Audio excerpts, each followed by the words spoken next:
আসসালামু আলাইকুম everyone, welcome to my YouTube channel Roma's খাবার। ঈদ মানে খুশি, ঈদ মানে মিষ্টি। ছোটোবেলার ঈদের কথা মনে আছে? নতুন জামা, সালামি আর মিষ্টি সেমাইয়ের ঘ্রাণ।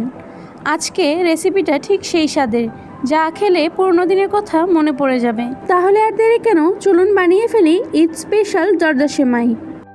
এর জন্য আমি এখানে নিয়ে নিয়েছি 1 প্যাকেট লম্বা সেমাই। এই প্যাকেটটার ওজন 200 গ্রাম। আমি হাতের কাছে যে সেমাইটা পেয়েছি সেটা দিয়ে এখানে বানিয়ে নিচ্ছি। এটার দাম আমার কাছ থেকে 45 টাকা নিয়েছিল। এই যে প্যাকেটের পিছনে দামটা লেখা আছে। এবার আমি হাতের সাহায্যে সেমাইটাকে ভেঙে নিচ্ছি। খুব বেশি ছোট করেও ভাঙা যাবে না, আবার খুব বেশি বড় করেও ভাঙা যাবে না। এই দেখেই বুঝতে পারবেন আমি ঠিক কিভাবে এটাকে ভেঙে নিচ্ছি। এই যে এরকম সাইজ করে আমি সেমাইগুলো ভেঙে নিয়েছি। এবার আমি সেমাইটা বানানোর জন্য একটি প্যান গরম করে এর মধ্যে দিয়ে দিচ্ছি 1/3 কাপ পরিমাণ তেল। এরপর আমি এর মধ্যে দিয়ে দিচ্ছি 1/4 কাপ পরিমাণ ঘি।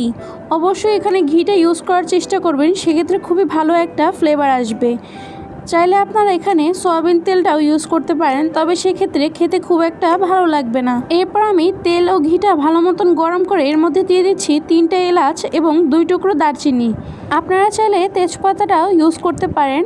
আমার কাছে তেজপাতার ঘ্রাণটা তেমন একটা ভালো লাগে না সেমাইয়ের মধ্যে, এজন্য আমি এখানে আর ইউজ করলাম না। এরপর আমি সেই ভেঙে রাখা সেমাইগুলো দিয়ে ভালো মতন করে ঘিয়ের সাথে করে ভেজে নিব। আমি এখানে ভালো মতন নাড়ানোর সুবিধার জন্য 2টা চামচ নিয়ে ভালো মতন উল্টিয়ে পাল্টিয়ে নাড়িয়ে ভেজে নিব সেমাইটাকে 4-5 মিনিটের জন্য। এই পর্যায়ে চুলার আঁচ খুব বেশি রাখা যাবে না, তাহলে সেমাইগুলো পুড়ে যেতে পারে। ভাজতে ভাজতে আপনারা এখানে দেখতে পারবেন যে সেমাইয়ের কালারটা হালকা কিছুটা চেঞ্জ হয়ে এসেছে। এই পর্যায়ে আমরা এখানে দিয়ে দেব 1 কাপ পরিমাণ চিনি। আমি এখানে একটু চিনিটা বেশি খাই, এজন্য একটু বেশি পরিমাণ চিনি ইউজ করেছি। আপনারা চাইলে একটু কমিয়েও ইউজ করতে পারেন। এরপর আমি দিয়ে ভালো মতন করে চিনিটা সেমাইয়ের সাথে মিশিয়ে নিব। চিনিটা সেমাইয়ের সাথে ভালো মতন মিশে গেলে এবার আমি এর মধ্যে দিয়ে দিচ্ছি 1/2 কাপ পরিমাণ নর্মাল টেম্পারেচারে থাকা পানি। এখানে আপনারা চাইলে লিকুইড দুধটাও ইউজ করতে পারেন, তবে আজকে আমি এখানে পানি দিয়েই তৈরি করছি। পানিটা কিছুটা কম মনে হয়, এর মধ্যে অ্যাড করে দিচ্ছি আরও 1/4 কাপ পরিমাণ পানি।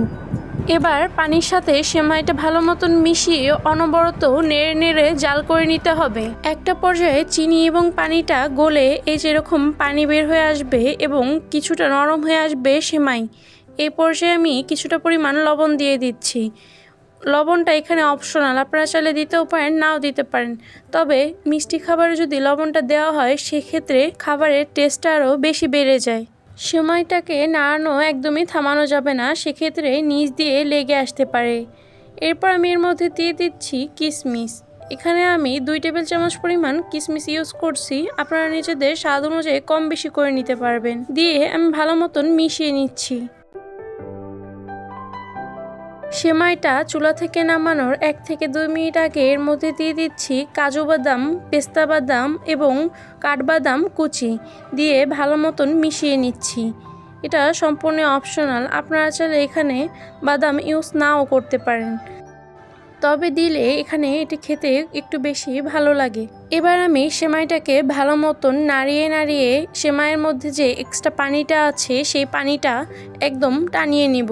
এই তো দেখুন, নাড়িয়ে নাড়িয়ে জাল করতে করতে সেমাইয়ের মধ্যে যে এক্সট্রা পানিটা ছিল সেটা একদমই চলে গেছে। বাস, তৈরি হয়ে গেল আমাদের সেমাই। এবার আমি সেমাইটাকে চুলা থেকে নামিয়ে হালকা ঠান্ডা করে 2টো কাঁটা চামচের সাহায্যে এই তো দেখতেই পাচ্ছেন ঠিক কিভাবে করে আমি ছাড়িয়ে দিচ্ছি। এভাবে করে ছাড়িয়ে দেওয়ার ফলে সেমাইটা অনেকটা বেশি ঝুরঝুরে দেখাবে এবং খেতে বেশি ভালো লাগবে। অবশ্যই ঝুরঝুরে করতে চাইলে আপনারা এই টিপসটা ফলো করবেন। এই তো ব্যাস, খুব সহজে অল্প কিছু উপকরণে তৈরি হয়ে গেল আমাদের পারফেক্ট জর্দা সেমাই। অনেকে এটাকে শুকনো সেমাইও বলে থাকে। আর হ্যাঁ, আজকে যে পরিমাণ সেমাই রান্না করেছি তা দিয়ে আপনারা অনায়াসে 5 থেকে 7 জনকে সার্ভ করতে পারবেন। আশা করছি দেখে বুঝতে পারছেন যে ঠিক কতটা পারফেক্ট হয়েছে আমার সেমাইটি। রেসিপিটি যদি ভালো লেগে থাকে তাহলে প্লিজ আমার চ্যানেলটিকে সাবস্ক্রাইব করে দিবেন এবং সম্পূর্ণ ভিডিওটি দেখার জন্য অসংখ্য ধন্যবাদ। আল্লাহ হাফেজ।